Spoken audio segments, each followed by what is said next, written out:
प्रिय भैया बहनों, आप सभी कुशल और शानंद होंगे। आज के क्लास में छंद शास्त्र के अंतर्गत गणों के बारे में जानकारी देंगे।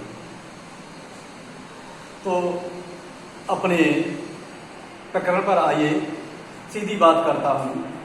गण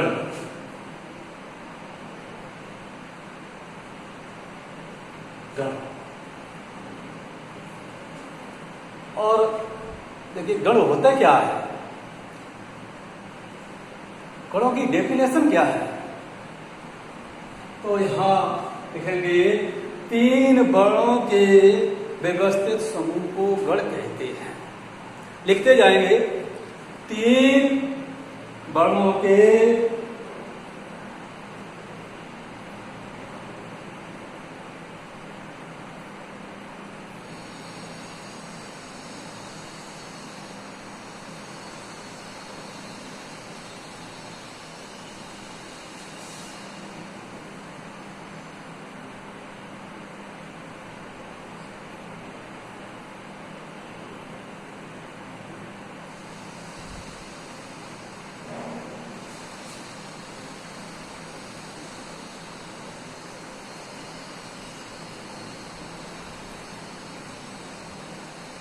कहते हैं।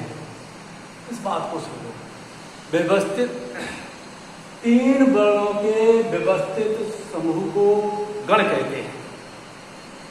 इतनी बात समझ ली कि तीन वर्ण, अब ये एक सूत्र के द्वारा इसकी जानकारी करनी पड़ेगी, सूत्र बताना पड़ेगा।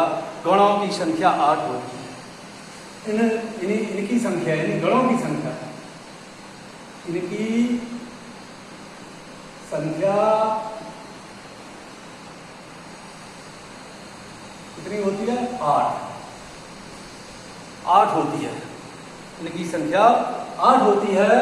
इन गणों को जानने के लिए एक सूत्र याद करना पड़ेगा। वो सूत्र है, सूत्र नोट करेंगे यहां। यह माता राज भान सलगा। यह माता राजभान सलगा। यह माता राजभान सलगा। तो बोलेंगे, साथ साथ बोलने का प्रयास करें। यह माता राजभान सलगा।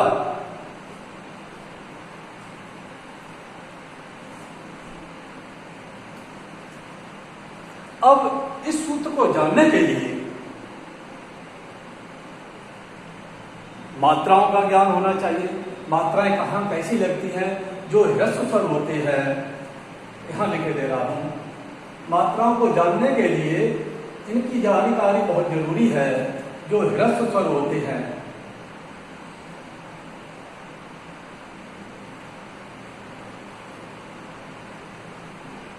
आ ई उ री और चंद्रबिंदु। इनकी जब मात्राएं लगती है, इसकी मात्रा क्या हो, जो भी मात्राएं इनकी लगती है वहां लघु लगाया जाता है और इसका प्रतीक होता है लघु। इसे कहते हैं लघु। जहां यह लघु लगा होता है, उसकी गणना 1 की जाती है।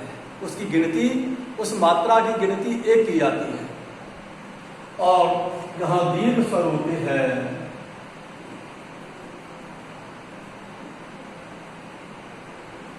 आ ई उ ए ऐ ओ औ और अंग की बिंदी। जहां अंग की बिंदी लगी होती है,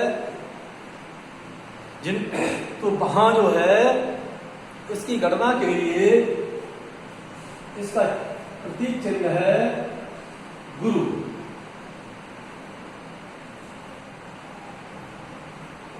यहां जब गुरु लगाया जाता है, ध्यान दो, इसकी संख्या एक गिनी जाती है। इसकी संख्या क्या गिनी जाएगी?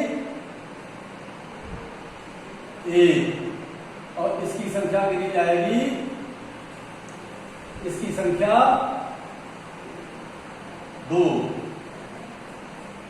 अब ये सूत्र देखे, इसी आधार पर सूत्रों की यहां मात्रा कैसे लगाई जाएगी? यहाँ है तो एक मात्रा लगेगी लघु, इसकी गणना एक होती है। और यहाँ डंडा लगा हुआ है, आपकी मात्रा बड़े आ की मात्रा लगी है तो यहाँ गुरु लगेगा, यहाँ गुरु लगेगा। और यहाँ जो रा बना हुआ है, रा पर आका डंडा लगा हुआ है, बड़े आ की मात्रा लगी हुई है, यहाँ गुरु, यहाँ लघु, यहाँ गुरु, यहाँ लघु, लघु और लघु और गुरु। ये अब इसको समझने के लिए एक सारणी को देखेंगे। गण क्या है? पहला है क्रम,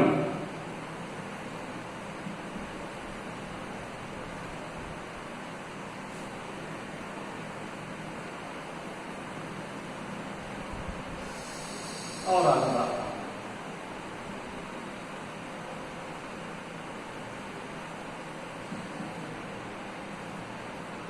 दूसरा गण का नाम,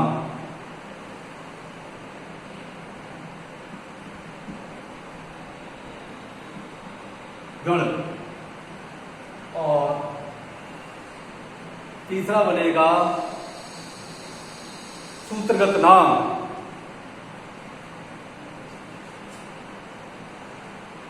सूत्रगत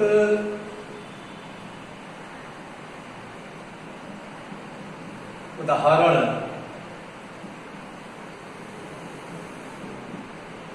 और तीसरा बनेगा प्रतीक।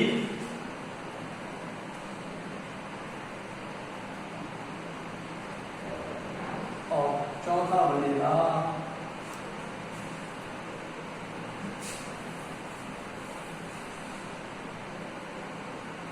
आ जाएगा यहाँ उदाहरण।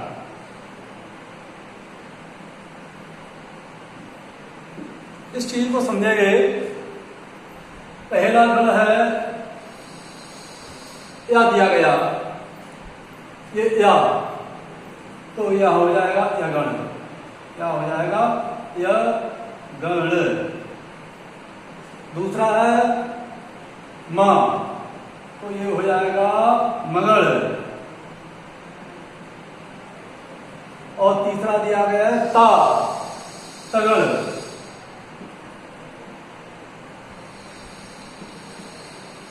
और चौथा है रा, रगड़। और जगड़। पांचवा दिया है जगड़।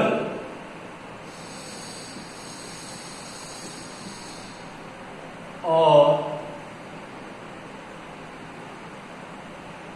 छठा दिया है धगड़। और सातवां दिया गया है नगड़। और आठवां दिया गया है सगड़।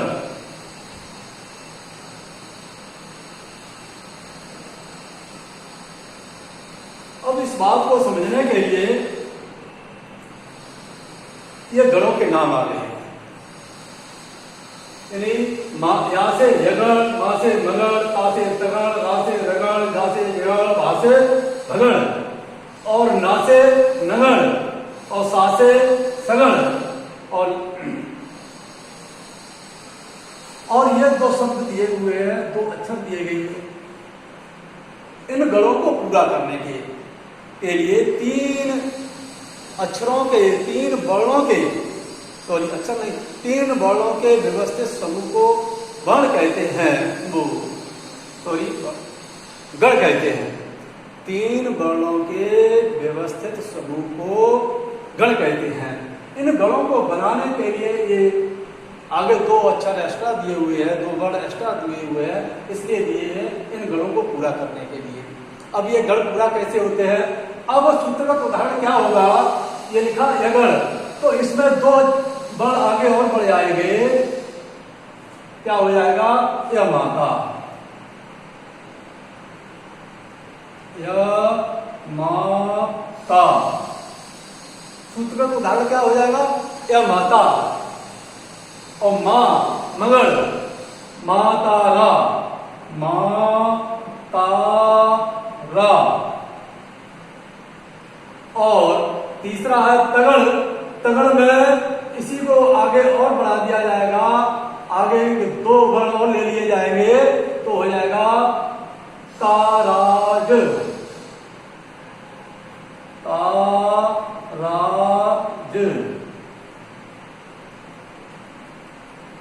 फिर है रगड़, राजभा, क्या हो जाएगा? राजभा। राजभा कैसे बना? रा के आगे दो वर्ण और आगे बढ़ा दिए, मिला दिए जाते हैं तो रगड़ बन जाता है। इसी तरह जगड़, जभान, क्या बन जाएगा? जभान, जगड़ बन गया।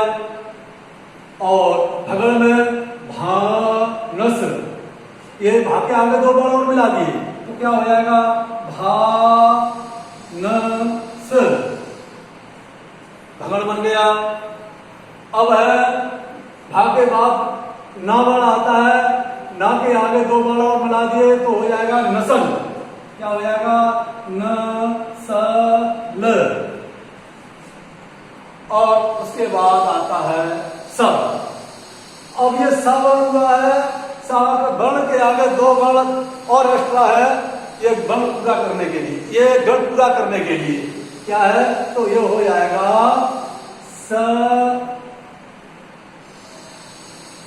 सलगा, सलगा, ये बन गया सगण।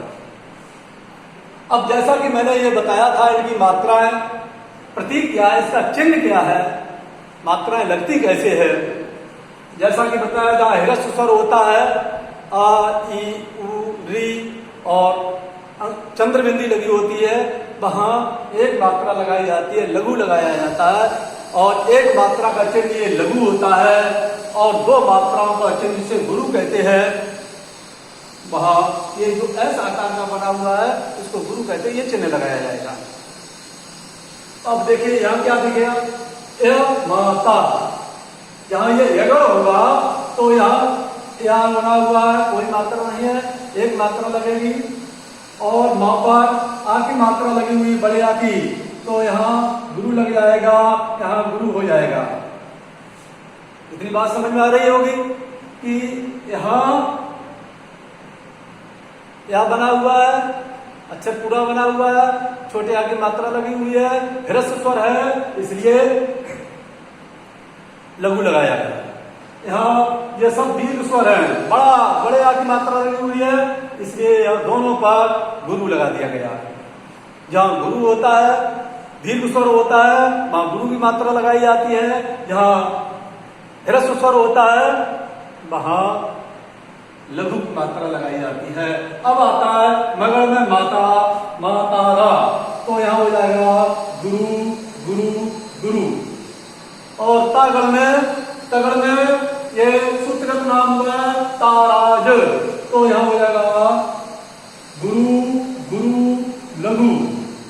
और रगड़ में राजभा, राजभा में रा दीर्घ स्वर लगा हुआ है, ह्रस्व है और गुरु है। जगड़ में लघु है, गुरु है, लघु है। भगड़ में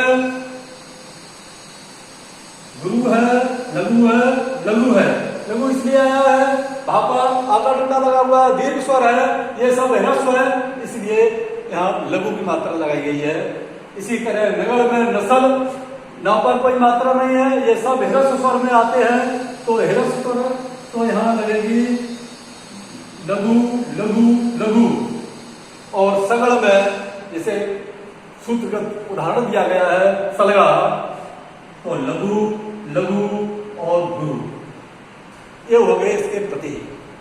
अब इसको उदाहरण देखिए, उदाहरण क्या होता है इसमें, उदाहरण की दृष्टि से इसमें उदाहरण दिया गया हमारा, और एक उदाहरण और दे रखा है यशोदा। चाहे यशोदा को देख लो चाहे हमारा, यहाँ पर हिरस्वर है तो लघु हो गया, यहाँ गुरु हो गया, यहाँ गुरु हो गया, ये बात क्लियर हो रही है। इसी तरह दूसरा ये गया मगड़, मगड़ में आता है तुम्हारा, तुम्हारा। अब ये ह्रस्व है, ह्रस्व में ये आगामा बना हुआ है ह्रस्व स्वर के बाद, तो यहाँ दीर्घ हो जाएगा, यहाँ दीर्घ हो जाएगा, यहाँ दीर्घ हो जाएगा, गुरु हो जाएगा। तो ये जो सूत्रगत उदाहरण के अनुसार ये बात बिल्कुल सही है। अब आता है तगड़ में, तगड़ में देखना है कि तालाब, एक शब्द आता है तालाब, यहां लिखे दे रहा हूं,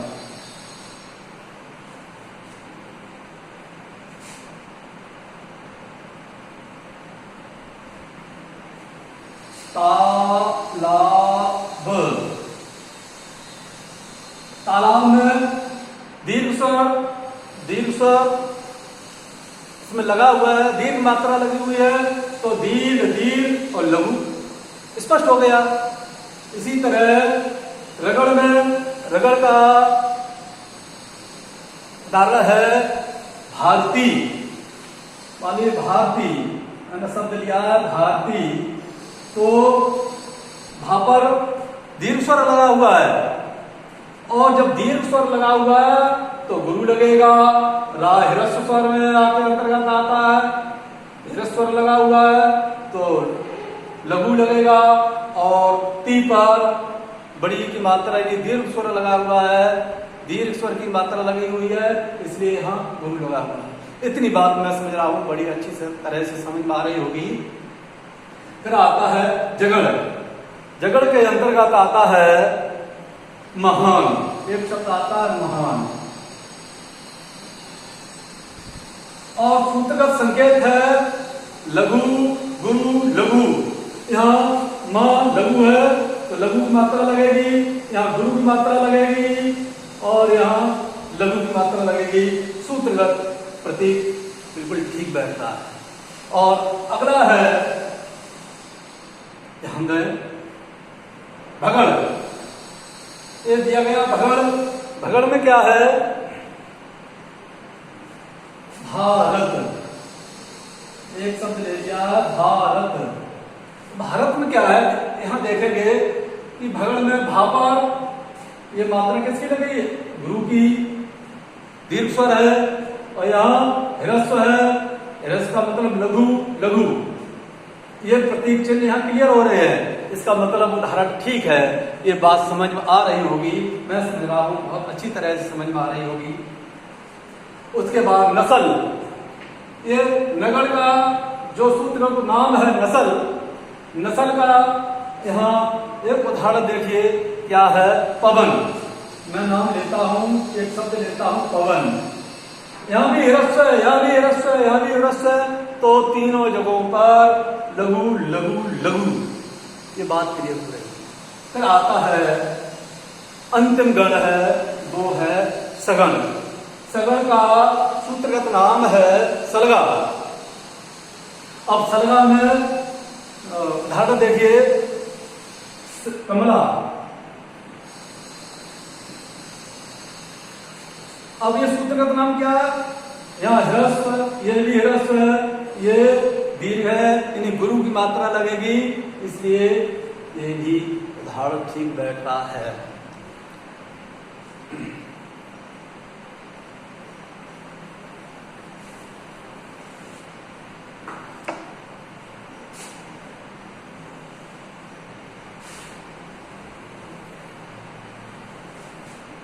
अब बात आती है इनको समझने की, सीखने की। सभी भैया बहन इस बात को पकड़ रहे होंगे कि ये बात गणों के बारे में आपको समझ में आ गया होगा और इसको लिपिबद्ध करेंगे, अपनी कॉपी पर लिखेंगे और कोई समस्या आती है तो मुझसे संपर्क करेंगे। कौन से संपर्क करेंगे मैं दोबारा बताने के लिए तैयार हूँ। अब ये क्लास जो है इसको बिल्कुल टेंशन नहीं ले, स्वतंत्र होकर काम करें, बहुत आराम से पढ़ें, अभ्यास करते रहें, बार बार अभ्यास से ये चीज बहुत सरल हो जाएगी। अभी लग रहा होगा कि ये चीज बहुत कठिन है, कठिन नहीं। इस सूत्र के आधार पर अगर ये सूत्र रट लिया, ये सूत्र बिल्कुल रट लो। सूत्र क्या है? यह माता राजभान सलगा, और इसमें मात्राएं कैसे लगती हैं उन मात्राओं को समझ लो, फिर तो मजे ही मजे है। छंद शास्त्र के अंतर्गत चाहे दोहा हो, चाहे चौपाई हो, चाहे सोटा हो, चाहे रोड़ा हो, चाहे कुंडलिया हो, सब जितने भी छंद हैं बहुत आसानी से समझ में आते चले जाएंगे। बशर्त ये है आपको गणों की अच्छी जानकारी होनी चाहिए। अच्छी जानकारी के लिए आप क्या करेंगे? अभ्यास करते रहेंगे, मस्त रहेंगे, टेंशन नहीं लेंगे। टेंशन से काम खराब होता है। मस्त रहे और व्यस्त रहे। अगली क्लास में मैं आपको अगली टॉपिक होगा, वो होगा दोहा छंद। आज की क्लास में यही समाप्त करते हैं। सभी भैया बहन